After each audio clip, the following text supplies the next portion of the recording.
আগের মিনি ব্লগে দেখিয়েছিলাম দীঘার মোহনা, আর এইবার দীঘা জগন্নাথ মন্দির যাব বলে হাঁটছি। আর গরমটা দেখো, বাপরে, বর্ষাকালের গরম। এখানে জুতো রাখার জায়গা ফ্রি।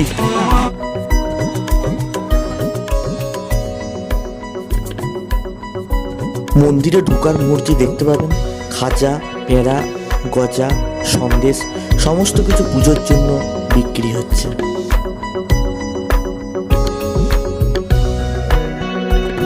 জয় জগন্নাথ। পুরী যা না হলো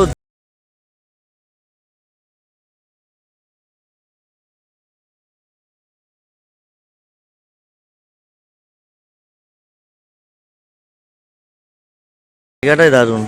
এখানে হাত পা ধোবার জায়গা, অবশ্যই ধুয়ে নেবেন।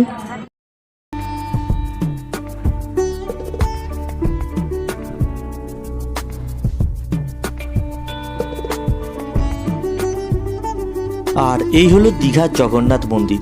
যেহেতু এখন ভেতরে ঠাকুরের ফটো তোলা অ্যালাউড নয়, আপনারা ঘুরে আসুন, খুব সুন্দর লাগবে, কথা দিলাম। জগন্নাথ দেবের প্রসাদ পেতে চান, এখানে ফ্রিতে দেওয়া হচ্ছে। ঠিক মূল মন্দিরের ঠিক পিছনের এইখানে এই জায়গাটি মহাপ্রসাদ 100 টাকার দক্ষিণার বিনিময়ে পাবেন। সেটা হচ্ছে এইখানে আর একটা লাইন দিতে হবে। দিনে নাকি 2 থেকে 3 বার দেওয়া হয়। এই হলো জগন্নাথের রথ, যেটা আপনারা রথযাত্রায় দেখেছিলেন।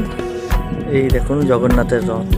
কথা দিলাম দীঘা জগন্নাথ দেবের মন্দির আপনার খুব ভালো লাগবে, তাই অবশ্যই দীঘা এলে ঘুরে যাবেন এই মন্দির।